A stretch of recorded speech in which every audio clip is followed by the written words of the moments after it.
أعزائي المشاهدين، أهلا وسهلا بكم مجددا في هذا الحوار الخاص مع المفكر والباحث والكاتب موسى نعيم.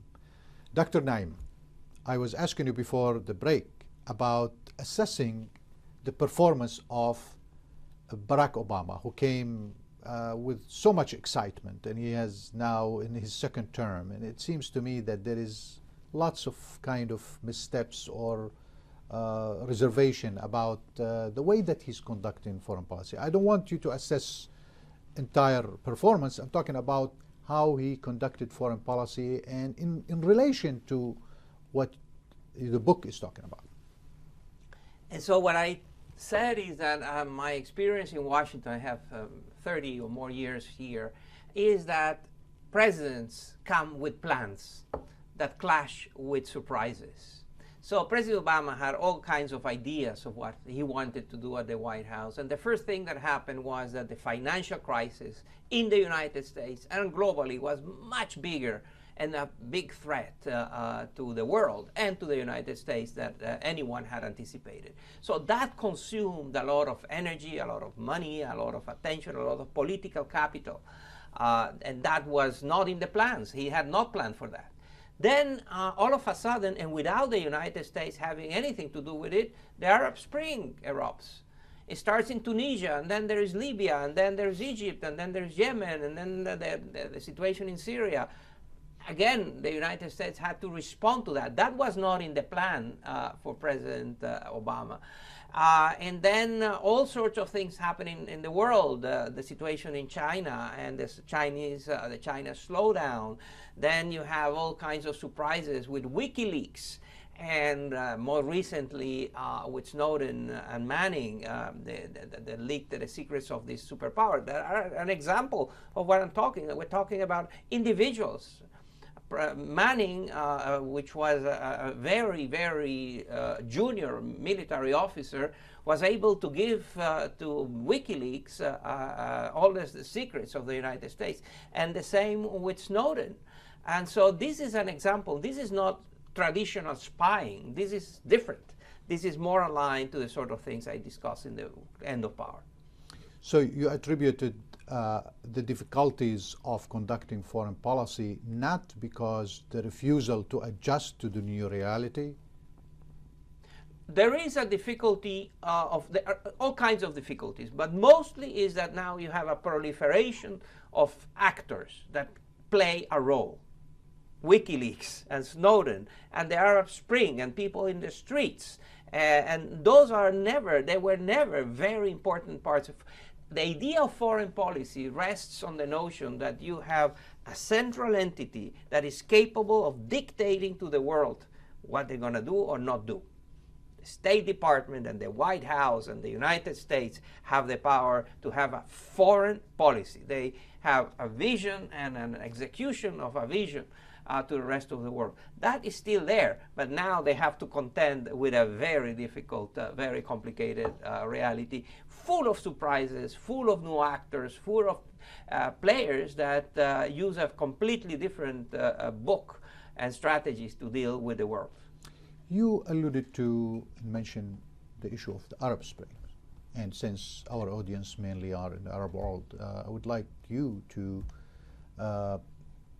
discuss this issue in terms of relation to the end of power, because in a way you're talking individuals, people are able to exercise power away from the traditional way of power. And one example is the people of Tunisia, the people of Egypt. The people of Egypt surprise us for the second time. They call it correcting the revolution, whatever. People here they talk about military coup, but people say, military coup cannot bring 33 million to the street. So it's a kind of confusion now, and nobody knows how things going to eventually happen. But I want to ask you, many people attributed what happened to the social media, to other factors than the regular factors that usually make people move.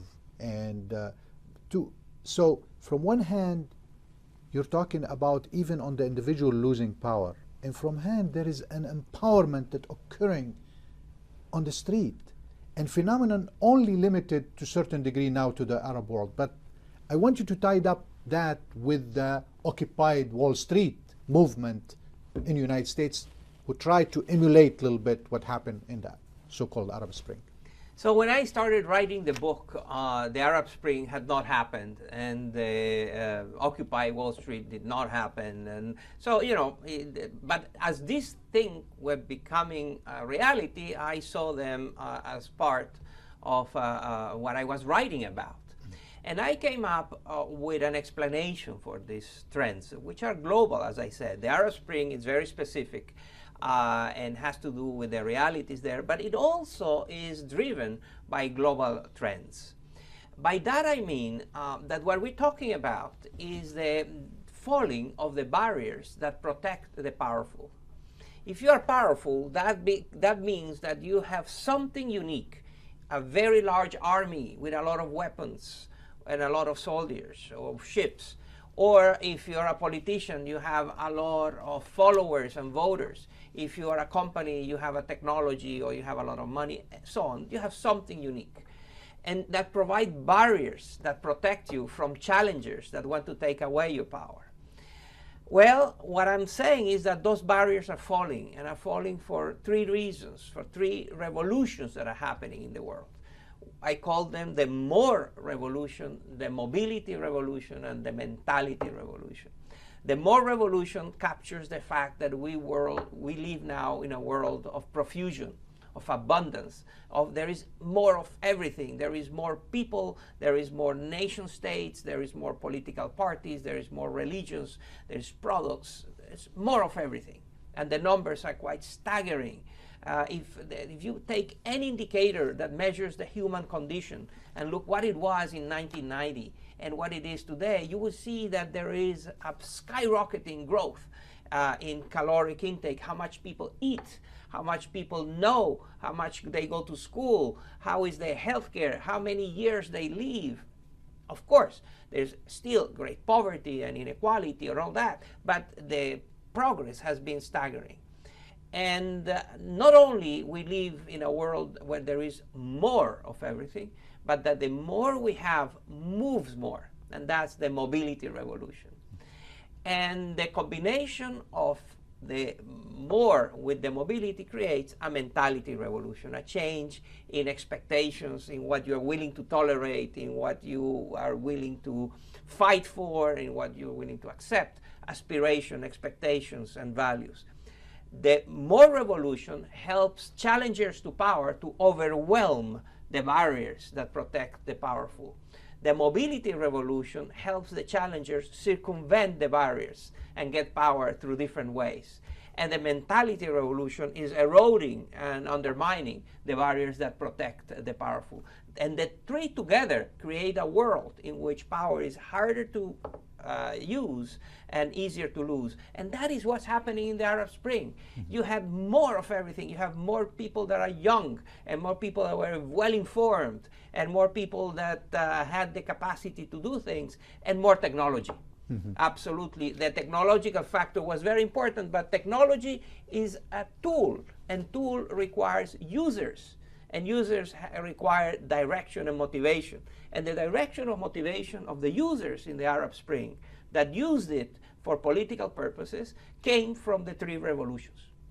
But what do you attribute the gaining power through those movement in the Arab world, popular movement, by the religious, political Islam, political religious parties who are now probably in Egypt and other places are really their grip on power is being loose and threatened to be removed and harder to get, easier.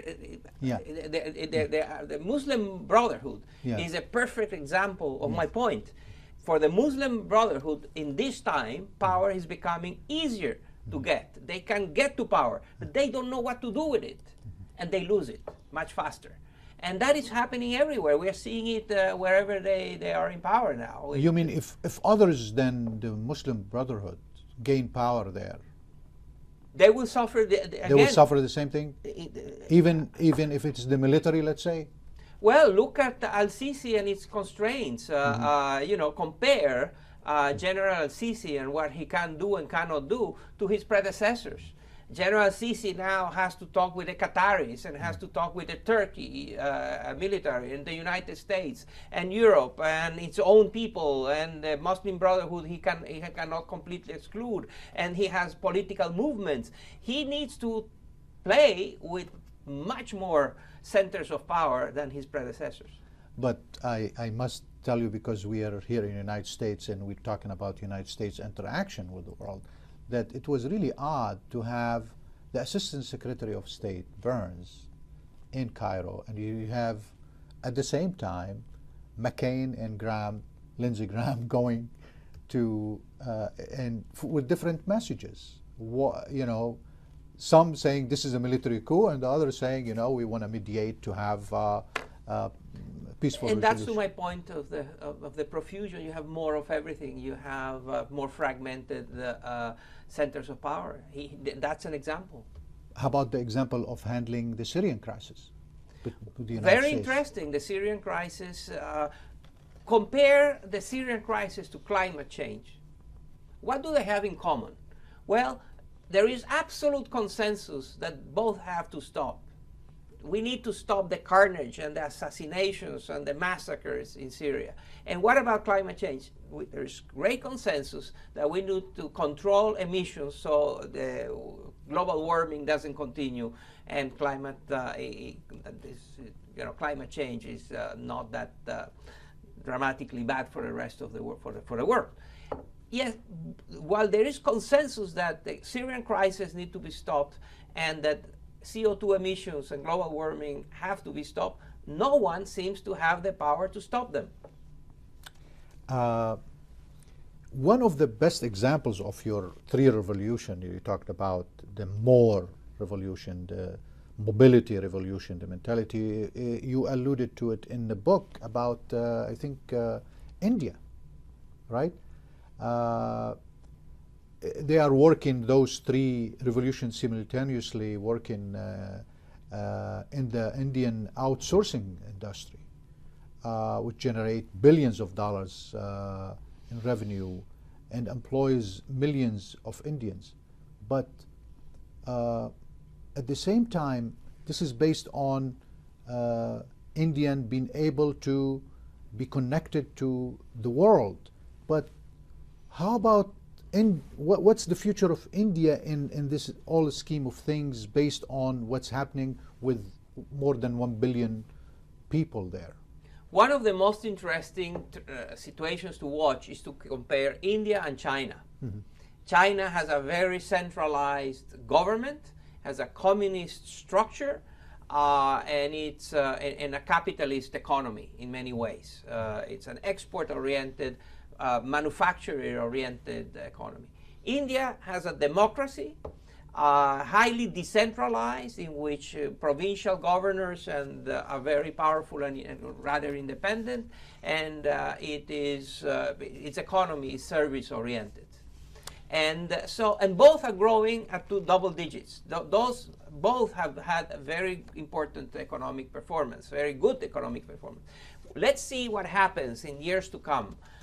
Which of the two is able to sustain the growth, and which of the two is able to sustain the politics as those economic changes also dislocate society and create all kinds of turmoil. As you know, rapid economic change has also social consequences that have political effects. And both are happening in India and China. And India and China are very important examples of the three revolutions. Mm-hmm. I still have two questions, and we have limited time, and I would like you to address both of them. The first one probably need more time, but I know that you can handle it with a short time. You say in the book the embattled middle classes take to the streets and fight to protect their living standards, while the expanding middle class protest to get more and better goods and services. what makes the embattled middle classes embattled, and what makes the expanding middle class protest? Well, we have a wonderful new situation in the world in which the middle classes of rich countries in the United States and in Europe are insecure, are seeing their standards of living, their economic situation shrinking. They have a hard time imagining the future. In the United States, for the first time, the surveys indicate the great majority of people think that their children are going to have less opportunity and less economic well-being than the parents. So in rich countries, the middle classes are shrinking. In poor countries, the middle classes are growing. In Turkey, in Mexico, in Brazil, in China, in India, in Indonesia, the middle classes are growing very fast. And both are taking to the streets. In the rich countries, the middle class takes to the streets because they want to retain the standard of living.